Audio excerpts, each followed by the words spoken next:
Hi everybody, this is Arbutus, and this is Disco Elysium. We're back for episode 2. See, in episode 1 we did some exploration of the body up here, and now we're just going to check out the town a little bit, I think. I want to get to know where we're at. What all do we have here?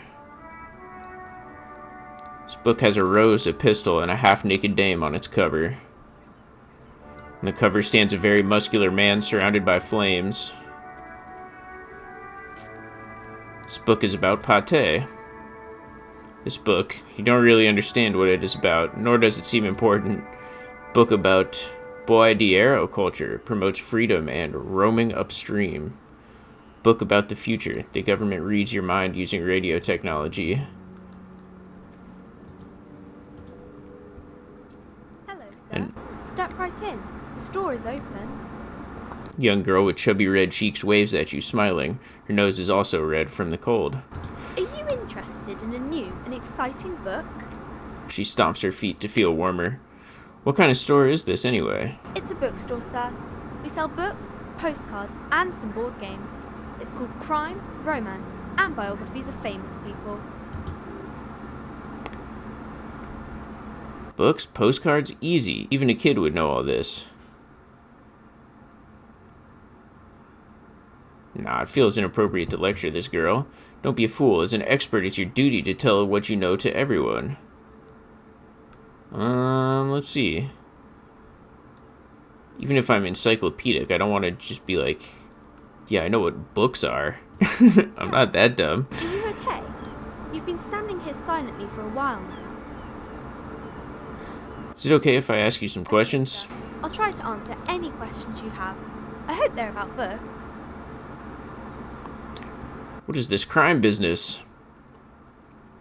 Crime fiction is about murders or burglaries or that kind of thing, and the work of a policeman or a private detective who's trying to solve crime and catch the criminals. Yeah. She tots, and it's kind of like a puzzle, too. You can guess who the criminal is or how the good guys are going to catch him. I'm a policeman myself, by the way. You don't look much like a policeman. She examines you as if to find something policeman-like. Huh? Well, what does a cop look like, then? Didn't mean to offend, sir. Sorry, sir. It's just that you don't look like Dick Mullen. She points the cover to a book cover on which you see a strapping Vespertine officer. He stands grimly over the body of a dead woman.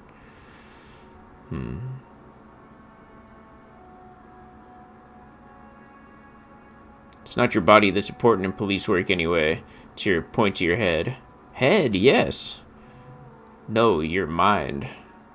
My reaction speed tells me. Drama has something to say too. Not head, child. Heads. Yeah, that's all the people in my head talking to me. Looks like my recording cut out there. My bad. I just talked to that girl and stepped inside here. She didn't have any real information for me. Gift books and molten candy. All right, plaisance. What you got to say to me? Welcome to Crime, Romance, and Biographies of Famous People. My name is Plaisance. The clerk extends a greeting. Be welcome. And please take responsibility for the energy you bring into this space. So, are you the owner of the store? I am the proudest owner of our little shop of culture. Her voice is high-pitched, as if to give it more penetration. Let's see. Girl outside mentioned... What if I want to buy a book? Why are you talking to me? Everything is on the shelves to browse. Don't you feel compelled to buy anything? She fiddles with her pendant, then waves her bony fingers directly at you. See those shelves there? Go. Be drawn. So what types of books do you have? Everything is on the shelves. Take a look yourself. She nudges her glasses. The shelves compel you, don't they? Alright, I'll take a look then. She smiles and nods, seemingly relieved. I don't want to get her daughter in trouble with her. Her daughter was saying this place might be cursed. I don't know.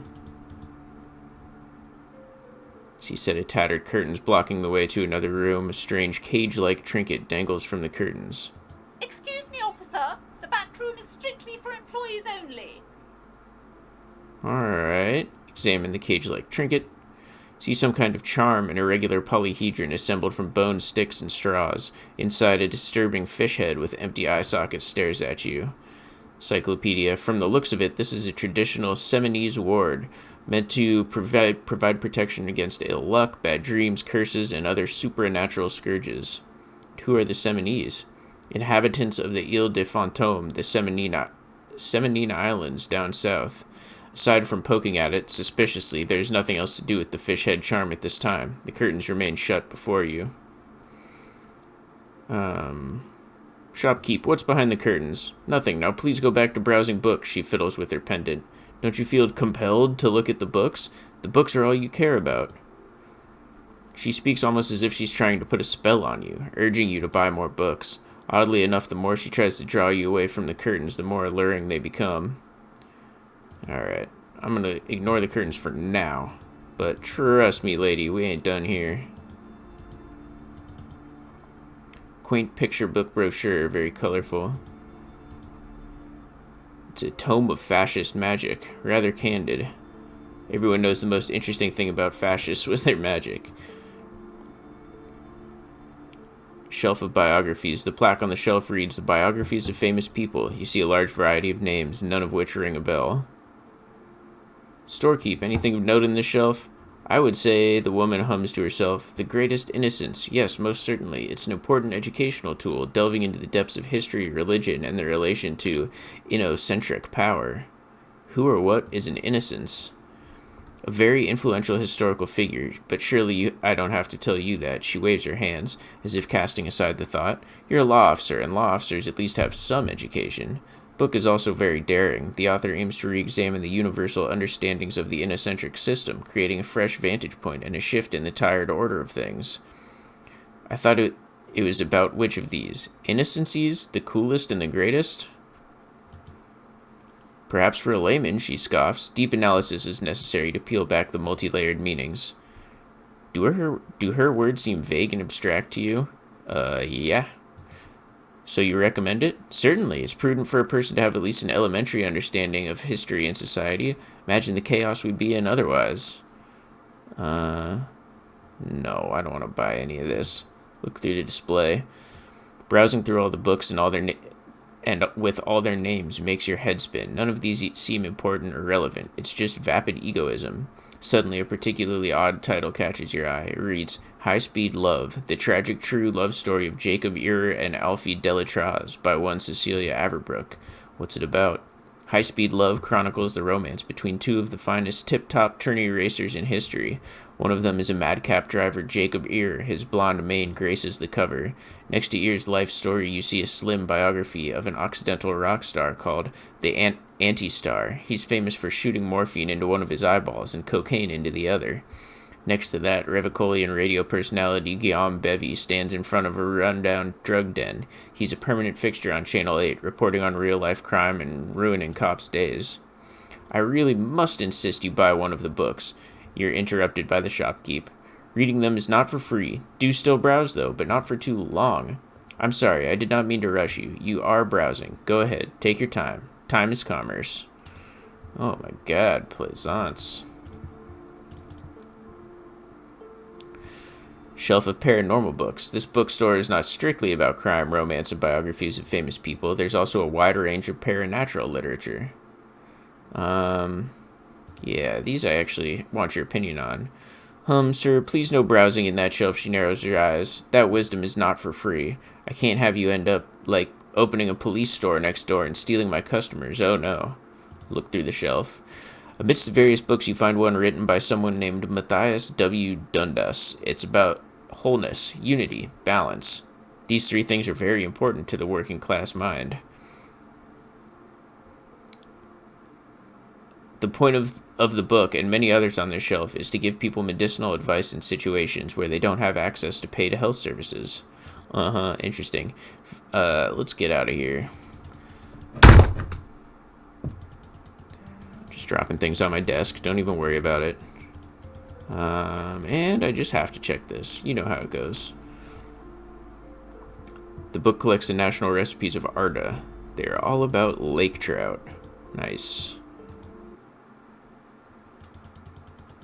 Alright, yeah, I talked to that girl while my recording went out. Oh, this must be the vehicle we heard pulling up. Kupri Kanema, that's the one. Inside you see a set of steering levers, a radio microphone, a pull-out toolbox, and the soft glow of the fuel preheater gauge. Just pull out the toolbox. Metallic drawer slides out from under the seat and clicks into place. The tools inside are neatly organized. Take what you need, officer. It's going to be a long case. I'm not protective of my tools like some men are. Alright, let's go ahead and grab the pry bar. We're going to take some chain cutters. Take the cranked flashlight. Hope you see things in the dark you would otherwise miss. Can do good work with these chain cutters. Cut chains, locks, and ropes, especially belts. The crowbar is useful for opening all sorts of doors and lids. Great. Let's pick up the radio here. We need to call in about our badge, if nothing else. Frequency tableau lights up and prime line glows like a feline eye, and then you hear something. The soft purr of electrical kittens. Radio waves cast far and wide over the metropolis. Woman's voice greets you through the static. This is Precinct 57. Hello, Lieutenant. How may I assist you? Hello, Alice. Please assist our colleague from the 41st Precinct here. I'm putting him on. Operating the radio is easy. Just be confident. You've probably done it 1,000 times. Hi, Alice. This is the officer from the 41st Precinct speaking. Nice to meet you. This is Alice Demetri, Precinct 57. How may I assist you? Voice replies in the radio. Under the green prime line, a yellow saved button catches your eye. I wonder what Kim's default radio station is. Let me see. Could you connect me to the 41st Precinct? I have something I need to report. Just a second, officer. She puts you on hold, the static crackling softly like a bonfire. After a while, you hear an old man greet you from the radio. His rattly voice is oddly familiar. 10-2, 10-5, this is 41st. Come in, over. The man uses relay code. You got this. You're a cop, and cops know relay code. 10-4, station 41. I've got an urgent business. Over. 10-4, 10-5. What's your status? Over. Just reporting in. Over. 10-18. State your message, sir. Let's see. Yeah, we're just gonna report the badge. Need to report my badge missing. 10-9. Over. My badge. I can't find it anywhere. Basically, it's gone. 10-4, message received. This is a very serious situation. I need 10-22, the captain. Over. Is it him? A dry voice asks in the background. What does he want? Says he lost his badge and needs to report it. He what? He lost his badge? Hey, who is this? This is Communications Officer Jules Pideau, sir. Over. No, the other one. You mean your partner? Over. What is he saying? He's asking who you are. I'm his goddamn partner. It's your partner, Satellite Officer Vic Mayer, sir. Over. Did he lose his memory along with his fucking badge? The man in the background sounds like he's losing his patience. Who lost his badge? Dick fucking Mullen. Who do you think? It's Officer Dick. He tries to speak through laughter. Mullen? From the bestseller Dick Mullen and the Lost Identity? Authority. Trivial success. Defend yourself. Immediately. They're laughing at you.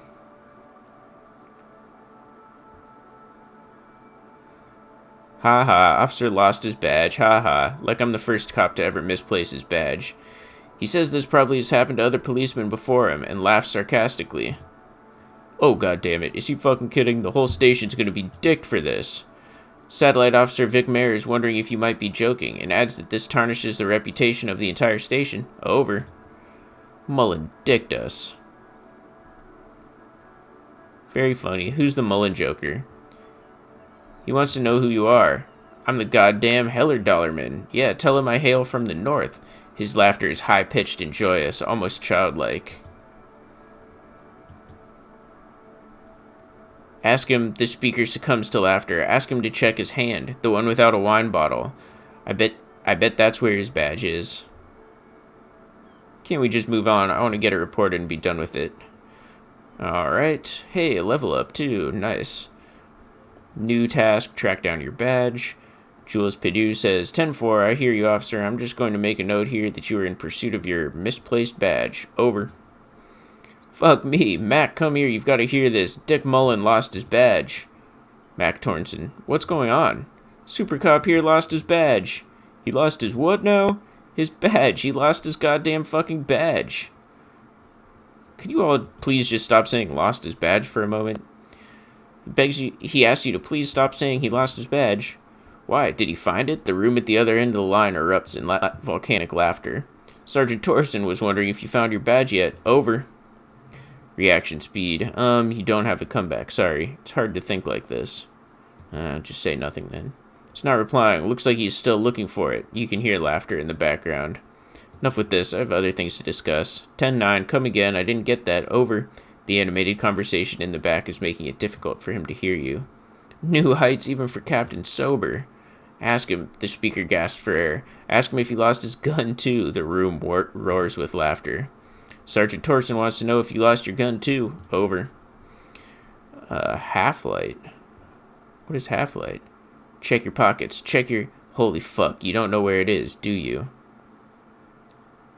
Oh god, it's not here. Okay, it's gone. Your gun is most definitely gone. 10-9, come in, officer. Did you get my question? We were wondering about your gun. Over. Let's try to get out of this. Lying over the phone is easy. Just say it like it's the truth, and then it becomes it. No, of course I didn't lose my gun. He says he didn't. Thank God for that. That would have been a nightmare. I don't even want to imagine the poor prick who has to relate that kind of news to the captain. Losing his badge is bad enough. Tell him to find it fast. We can't have some gangbanger running around with it. New task. Find that gun I lost.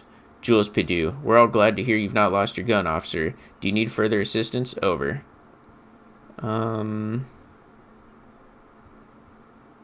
don't know if I can actually get information about myself. I hear you. Relay your question. Over. Wait, before you say anything stupid, think it through. Just there to think about. You're going to be looking at a straitjacket if you tell everybody you lost your memory. Be smart about this. Ask if he's there alone. 10-4, sir. I'm not hearing your question, the radio operator inquires again. Hold on, are you alone in the room? I have some confidential information about myself. That's negative, sir. I got a 10-12 visitors present here. Over. I want to know if you got my badge's description right in your report. Could you read it to me? Name, rank, date of birth? What is it? He's still on the line? He wants to verify the information on his badge. But of course, it says Dick Mullen, High General of the Revicolian Cavalry Force. Tell him to stop wasting time. What do you need, sir? Over. Yeah, this is not the time. Not the time to find out more information about myself. And to call with the 41st. Alright.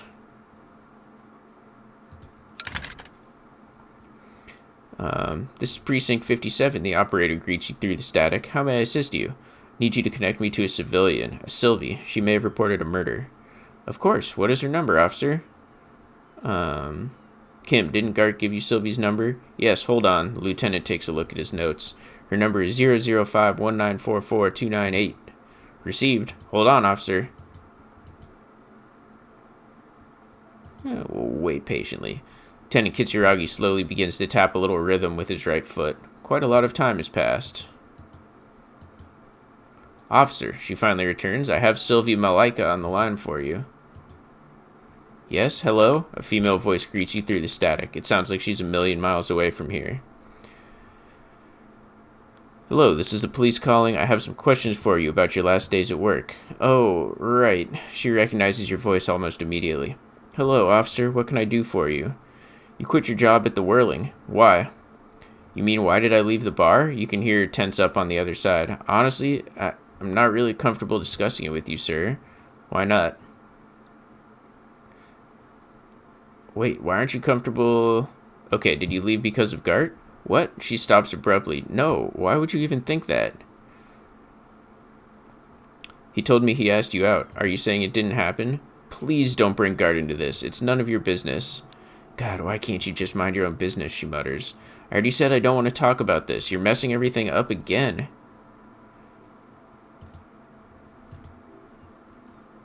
Let's see. I'm not really comfortable discussing it with you, sir. Wait, why aren't you comfortable discussing it with me? The static wavers. Let's just say I left because I needed to get away from someone. Get away from whom? You know whom. Alright, I'm gonna guess that's me. Alright. Click through this. Was it you who called the police? No, not me. But why didn't you call? Didn't a corpse behind your workplace bother you? What? Of course it bothered me, but I thought the union already knew about the corpse.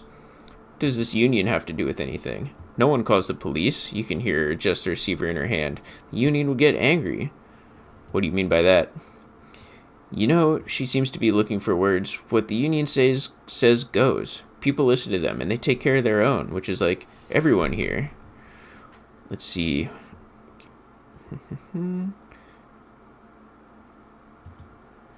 Ask him if that's the truth. Legally, no. In reality, yes, he looks around. Martinet is de facto policed by the dock workers union. Tell me why exactly did you let a corpse hang in your own backyard for weeks instead of calling us? I didn't want to get in trouble with the others. Push her further. Show her the error of her ways. What others?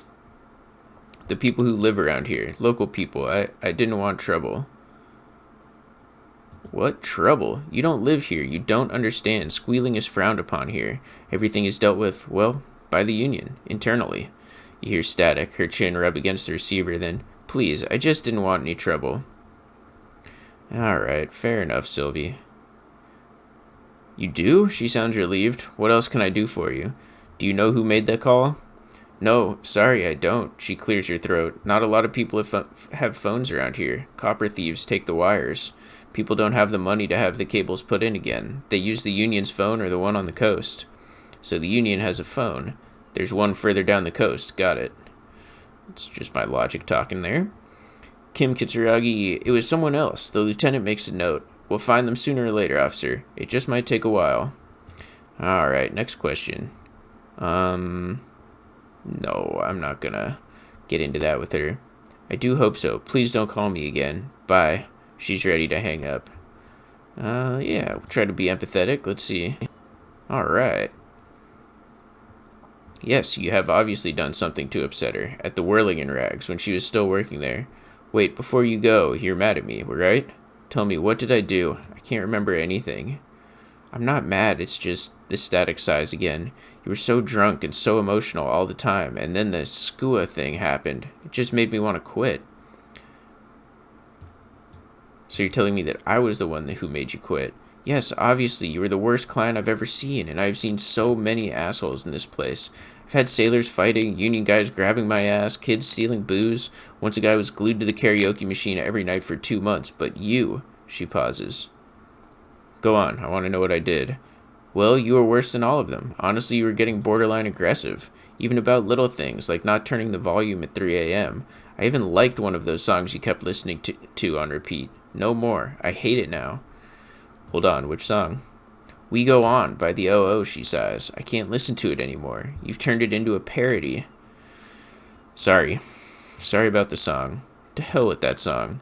Then there was your room, your project, an experiment to see how bad it can get in there. Tried to send the cleaner, but you wouldn't let me. Threatened to make me understand. I have no idea what you meant, and I don't want to know. And then you screamed something about how you're actually a really cool guy, and no one understands it. One of the coolest guys there is. The coolest guy in Jamrock. Something about disco, too. Yeah, I'm sorry. And then I had to deal with your toilet, the one you clogged with police documents, causing water damage downstairs in the kitchen. I won't even mention you waving your gun around harassing customers, threatening to stop to sing karaoke, threatening to kill yourself. Whoa, wait. What was that about police documents? The ones I had to wrench out of your toilet. What happened to them? Damn it, I don't remember what I did to your damn papers. I don't remember every little thing I do. Resentment gives way to concern in her voice. Especially when there's a hurricane loose. It's your fault for losing them, not mine. Okay, I get it. I wasn't a very good tenant. No, you really weren't. You were simply the worst.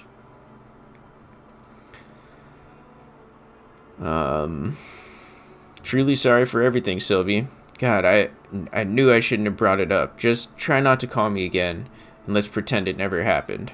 What skua thing? The stuffed bird, the great skua. You threw it against the wall while screaming, "Fuck that bird," and laughing like a maniac. I think you said it had been giving you shit ever since you got there. Yeah, that sounds like me, alright. Didn't seem like you had fun doing it, though.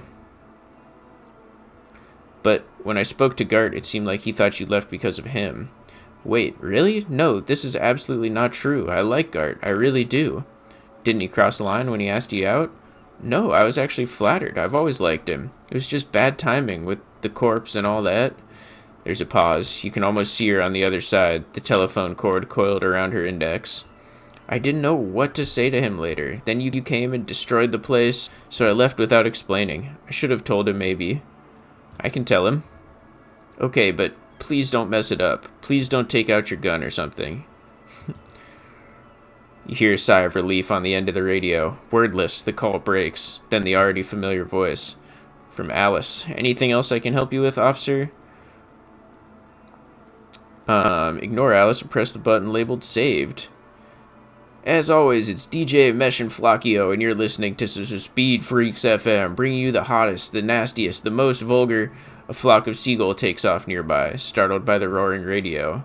Right away, the lieutenant reaches into the cabin and turns off the radio. He's not looking at you as he says, "Someone must have been messing with the radio, or maybe it picked up a random frequency.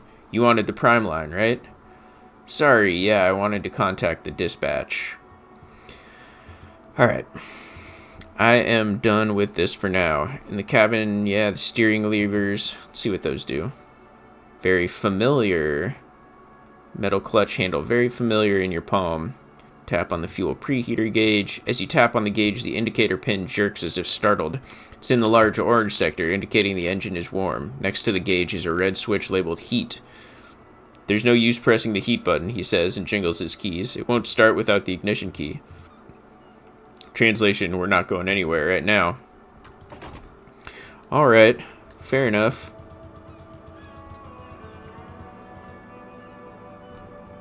The RCM in Martinez? What can I help you with? Sound surprised. There are a lot of police around here. That's all. I have some questions for you. What can I help you with? Who are you exactly? Me? I'm just a gardener. She hides it well, but behind this sweat and dirt there's something else in her rigid posture. There's more to you than that. Is there? The quickness of the reply certainly does not prove you wrong. Maybe. Pleased to meet you, just a gardener. I have another question. I am pleased to meet you too, officer. See if she can tell me any certain directions. Dead body, what's up in the north? There's the pier, the Cape Side apartment buildings, some more tenements, not a lot, really. And in the east, the harbor gates, some kind of commotion, I think. I don't follow the local politics, she shrugs. A Fritz store, too. Some shops and a bridge. The canal bridge leads to the coast, but it's broken, I think. Some kind of accident, probably. What is on the other side of the canal? Just coast. There's a little fishing village there and a fish market, but that got closed down ages ago. What is in the west? She looks at the water, squinting. It's just water. No, actually, I think they call it the Martinet Inlet. There's some islands in the bay, but they're hard to reach. Thanks, that's all for now. No problem, she nods, brushing a fleck of soil off her cheek. Of course, I won't hold you back, she wipes her brow with the canary yellow glove. If there's a corpse, then you're going to need those gloves for the autopsy. Ooh, okay. One more thing, can I borrow your gloves? Sure, keep them. I have another pair. She hands you the rubber gloves with no visible annoyance. Thank you. Alright, that's all good. Got a set of tools here. Very cool. And we've got to level up. Now, I think I like the idea. First of all this art is very disturbing. Some serious, I mean, some of them look like kind of Giger. Some of them are just weird shit. I think I want my character to be a extremely solid, just kind of procedural detective. So I'm going to go ahead and go for visual calculus.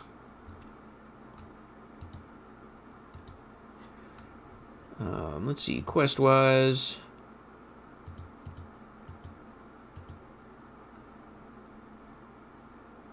So I don't know what to do about the throwing up when I approach the body. Maybe I'll have to figure something else out. Maybe the gloves will help with that. And where did those gloves go? Oh, under clothes. Put these on. That's a good look. Let's swing by and talk to Gart real quick. I'm sure he's going to want to hear about his little girlfriend there. It'd also be good to find those police documents. They're probably still here. Or, I mean, yeah, it's only been a couple days. There's a good chance they're still here.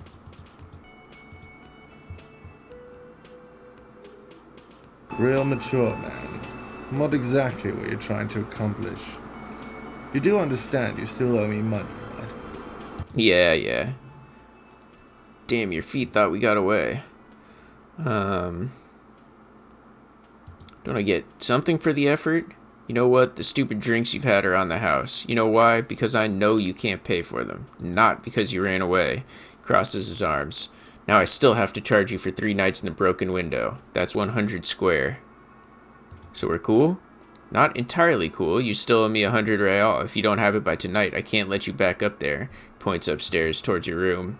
Now what the hell did you want? I assume you wanted something coming back in here.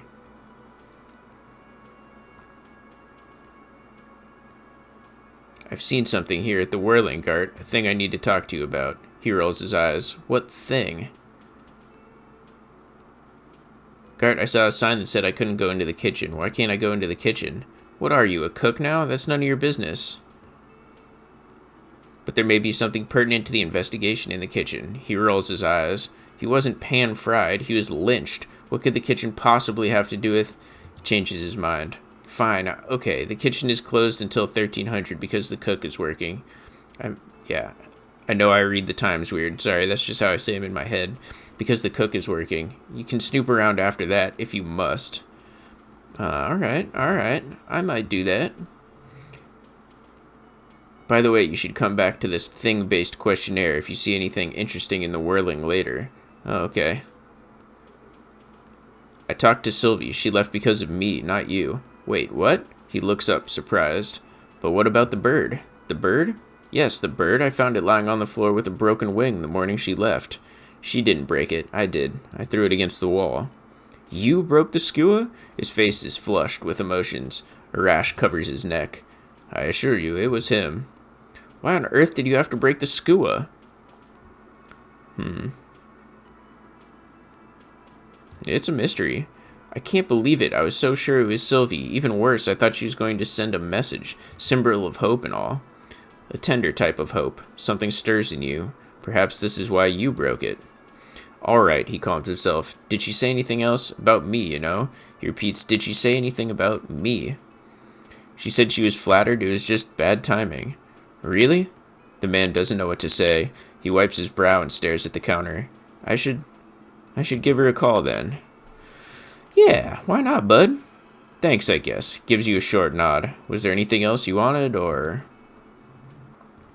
Hand-eye coordination. We were sort of hoping there would be a gun, an expensive jewel, or at least a sword in it for you, if you deliver the message. Oh, well. Yeah. Let's get out of here for now. By the way, where is home? The address is coming up blank, and this place sure isn't it. Do I even have one? But you've been at this hostel cafeteria for only 3 nights. Where were you before? You had to be somewhere.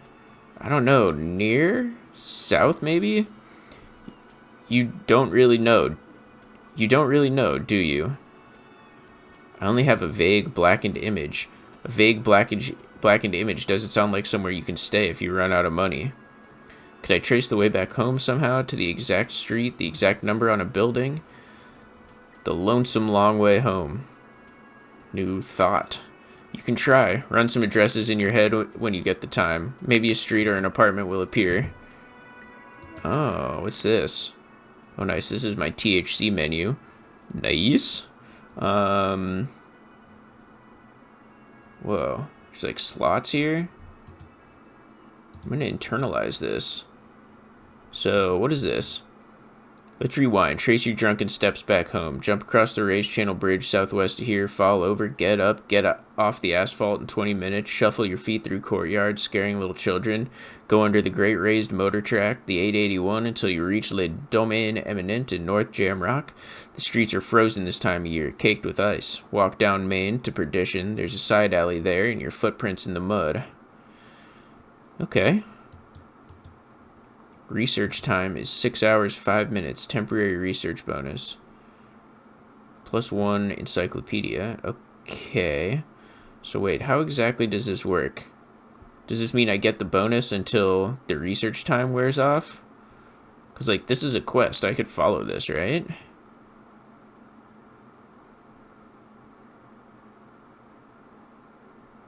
I could just follow that back. But, you know, I'm not sure. And is that 6 hours of game time or real time? Good questions. Good questions.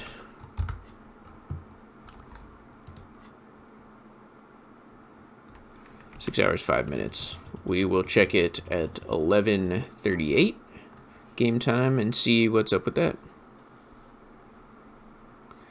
So I may need to find $100 to be able to stay here again, or I suppose I could work my way back home.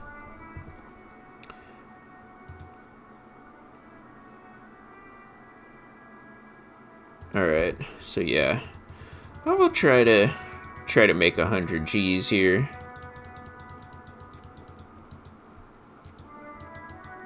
See if I can get any closer to this body, if the gloves help me somehow.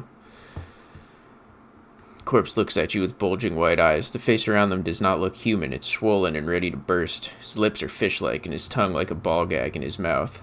You seem to be holding your breath. Look down. Cargo belt twists his neck at an unnatural angle. The body below appears stiff. It's letting out an ungodly rot. The smell seeps in, even through your clenched nostrils. Endurance legendary. Nope. God, what is it? Why is it so bad? Active decay. The lieutenant raises a white piece of linen to his nose. It's okay to throw up, officer. No one is judging. Let's try this. It's about to blow. The cop's gonna blow, Kuno. Smell is repulsive. It pushes in your mouth, more instant, more familiar than anything you'd expected. More fever than odor. It fills your mind, flushing you from within. Let's just get it over with.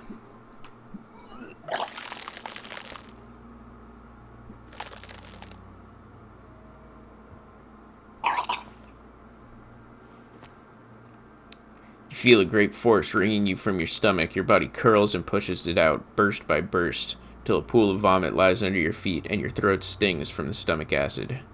The smell of Commodore Red rises from the pool, among it distilled spirit and bits of shish kebab.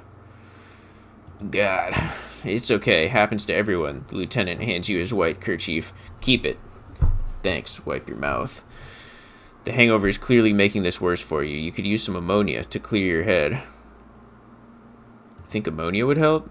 If you can handle the headache, he nods. Some officers use it to deal with cadaverine odor. But not you? I can't handle the headache. Endurance. It's more likely he can handle the smell, unlike you. Okay, where do we get ammonia from? There's a frit nearby, east of the hostel. They usually have a small apothecary. If they don't, he points to the greenhouse. There's a greenhouse here, and a gardener with a wheelbarrow on the corner of the whirling in rags. If she works here, she might have something for the smell. Pretty clever. Having the ammonia is a modifier to the endurance check. Modifiers make checks easier and allow you to retry them. Alright. Let's go talk to her about ammonia.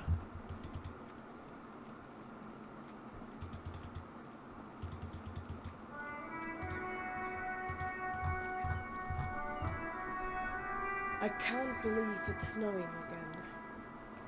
The young woman watches the falling snow and sighs. Felt like springtime just a few days ago. My partner told me you may have some ammonia. Can I have some? Item gained, ampule of ammonia. Sure, I'm done with it. She takes a small capsule out of her breast pocket and hands it to you. Go easy on that stuff. Gave me a terrible headache. Alright. Do I need to equip this, or will it be automatic?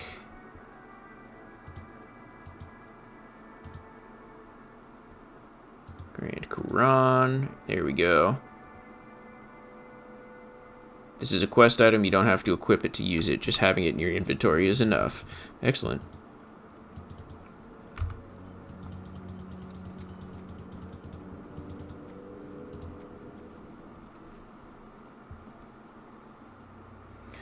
There he is, looking right through you with his white eyes. The body below is entirely dedicated to that corpse smell. Omitting it is all it does now.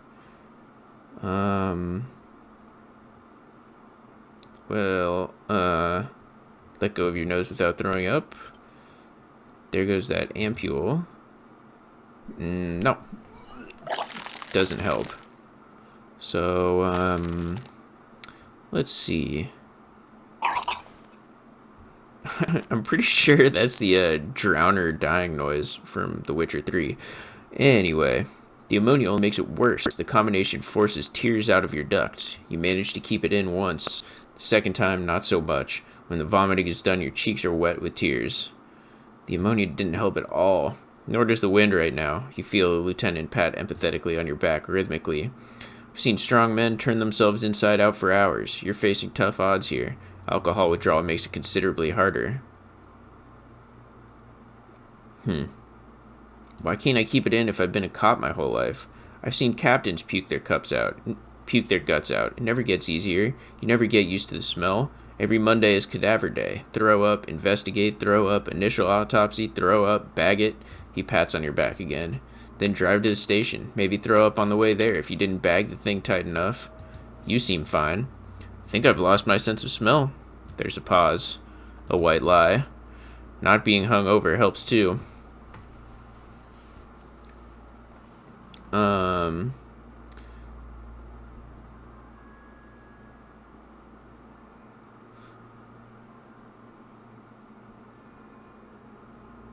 I don't want him to do it without me.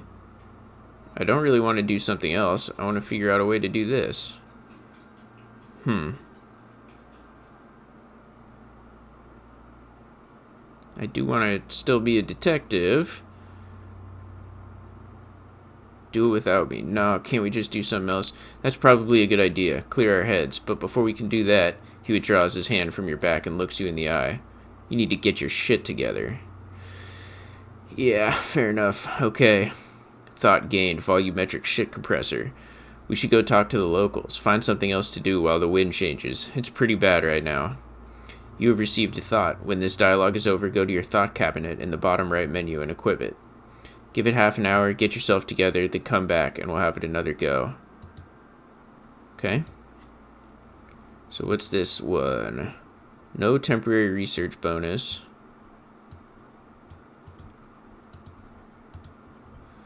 So we'll toss that one on. So maybe this will just kind of sober me up a little bit over the next half hour. Oh, I forgot to check how long we lost on this thing. Yeah, okay, so that's game time.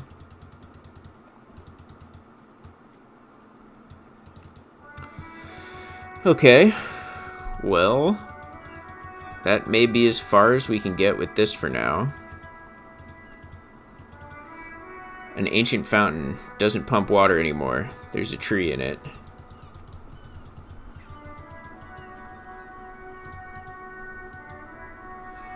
Some great tectonic forces cracked the pavement like an eggshell.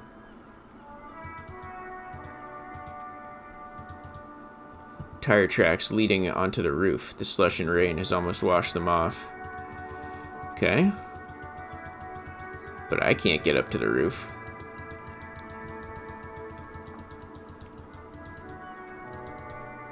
What's going on over here? What are these yellow ones? Plastic wrapped macaroni stamped with humanitarian aid. Humanitarian aid tuna fish, not for resale. Food gift from the people of Messina. Speakers from the people of Samara. Helpline to the community that controls the drawbridge. To the company, sorry.